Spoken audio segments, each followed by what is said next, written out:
Sur Europe 1, on va passer à Emmanuel Ducrot. Bonjour Emmanuel. Bonjour Dimitri, bonjour à tous. Alors, une histoire naturelle ce matin, celle d'une espèce invasive qui prend un peu trop ses aises peut-être. Une histoire intéressante racontée avec force détail par les équipes de France 3 Pays de Loire et aussi par celles de France Bleu qui sont allées observer autour d'un lac de Loire-Atlantique et en Charente une surprenante pullulation, celle d'écrevisses à pattes rouges.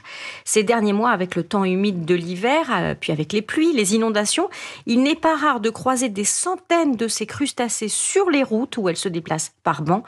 Ça fait crac, crac, crac sous les roues, raconte une automobiliste qui a récemment croisé leur chemin. Bon, normalement, des écrevisses n'ont rien à faire sur la route.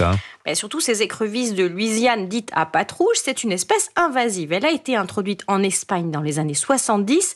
Certains avaient décidé d'en faire l'élevage, mais elle s'est échappée et elle s'est répandue largement dans les lacs et dans les rivières d'Europe. On la trouve presque partout en France, en plus ou moins grande quantité, à l'exception des lacs alpins. On en trouve parfois jusque dans les terres cultivées au bord de fleuves. Elle creuse des terriers. Les inondations les portent toujours plus loin. C'est comme ça qu'elles ont petit à petit colonisé le territoire. Et rien n'arrête l'espèce. Non, l'écrevisse américaine mesure 10 à 12 cm avec la même longueur de pince. C'est une belle bête. Elle a bien des prédateurs, les cigognes, les hérons, les loutres, les poissons carnassiers.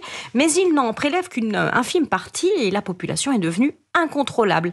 L'écrevisse de Louisiane se reproduit vite. Elle menace sérieusement les espèces autochtones comme l'écrevisse à pattes blanches. Elle boulotte aussi les poissons et elle fait des gros dégâts sur la végétation comme les herbiers de nénuphars ou les marais.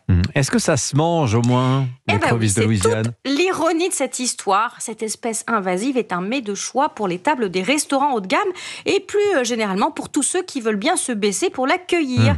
Elle est charnue, elle a du goût, nous apprend le reportage.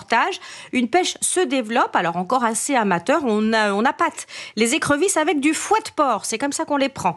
Alors il y a des règles, on doit avoir un permis de pêcher dans les lacs et les rivières, mais quand l'écrevisse est portée par les inondations, qu'elle est dans les trous d'eau, qu'elle se déplace, eh bien on peut la prélever. La condition, c'est de la tuer avant de la transporter pour éviter sa propagation, et puis c'est pour éviter aussi de se faire pincer parce qu'elle a la pince leste. Certains habitants les ramassent, nous racontent leur reportage, par poubelles entières. Mais malgré ça, la prédation humaine ne réglera pas le problème. Ça ne suffit pas, il y en a trop. Et pourtant, on devrait pêcher cette année une 40aine de tonnes d'écrevisses de Louisiane en France. Je suis allée vérifier, c'est plus que la production nationale de truites. Ah oui, d'accord. Oui, bon, faut faire quelque chose là. Bon, Olivier de la Garde se dévoue s'il faut les manger. J'adore ça. Voilà. Pour Olivier, la presse régionale donne maintenant régulièrement des recettes pour cuisiner ces fameuses écrevisses de Louisiane.